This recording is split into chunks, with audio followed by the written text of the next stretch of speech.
This Hey, how's it going? This is ChiefHuntingBear in South Park with my friend Malcolm, also known as Kunst, a great artist. He's 27 years old. I haven't seen him in a while, and I'm looking at the old video right now. Yeah, I'm glad to meet up with him again. What have you been up to? I've been doing a lot of art, a lot of music, and a lot of meditation and self-development, and trying to understand not necessarily life in general, but my life and where I want to be at and how I can help out people who help me out, and then eventually help out more people eventually. Can you show us your painting right there? Oh yeah, so it's nothing on it. It's just basically an ideal. It's not much. I have to do like a little cover art. Okay. And it's not anything at all, honestly. It's just basically trying to proportion it out. Then I'm gonna put it on Photoshop and then make it look clean. Was your biggest influence Basquiat? Basquiat's not my biggest influence. I think life is my biggest influence. Yeah. One of my favorite artists is probably Takashi Murakami, actually. He's a Japanese artist. I don't know about him. What do you like about him? What does he do? Well, when he first started out, he was more like, he was actually painting.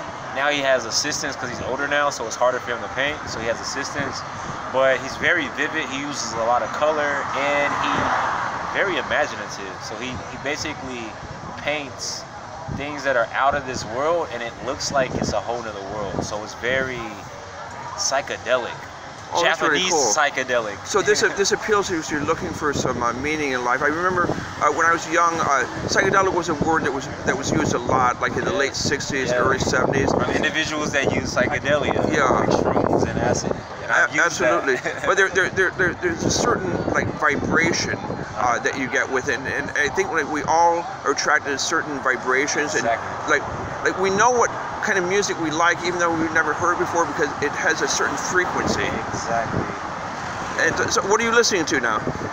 So recently I've been listening to a lot of, so I can show you what I'm listening to right now. All right. SoundCloud. So I've been listening to a lot of trap music, because I produce music, so I got to produce music for rappers and stuff. So I've been listening to a lot of trap music, but I also listen to like underground music, like my design. I listen to a lot of Japanese city pop music.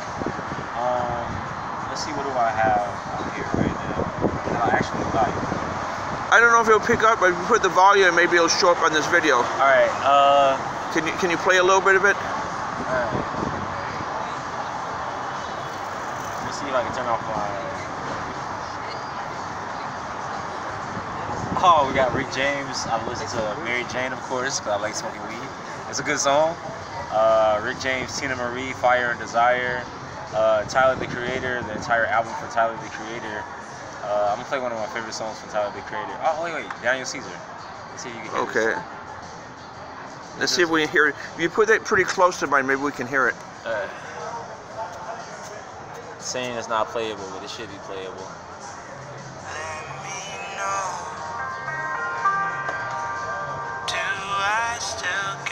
Where's the speaker in the back? Maybe turn it backward. Things ain't always set in stone. That be known, let me know.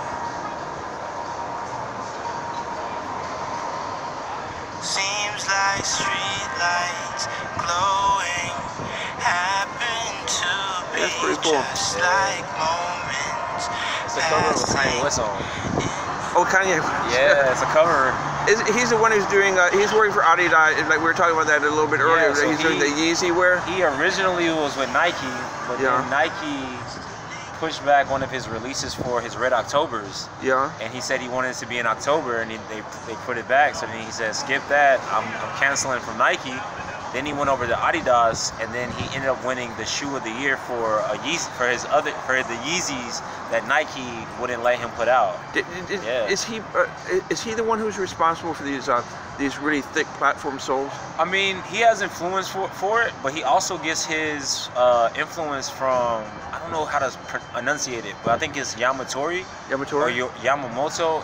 It's basically, Yeezys look exactly like the Adidas Yamamotos or Yamatoris. I don't know how to enunciate it. And I speak Japanese. Yeah. But I don't know how to enunciate it. It's crazy. So I don't know how to enunciate it, but that's where he gets his influences from. And I guess he just basically took something that was already known in like high end. It's like so basically they're called like Y2 or Y3s or whatever.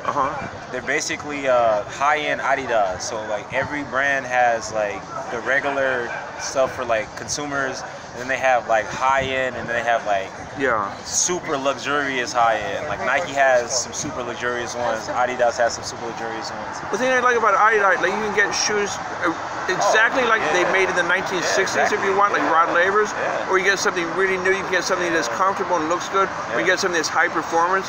I don't know any other company like this like that out there. I think Nike is pretty close. Or is on the same level. Could be on the same level.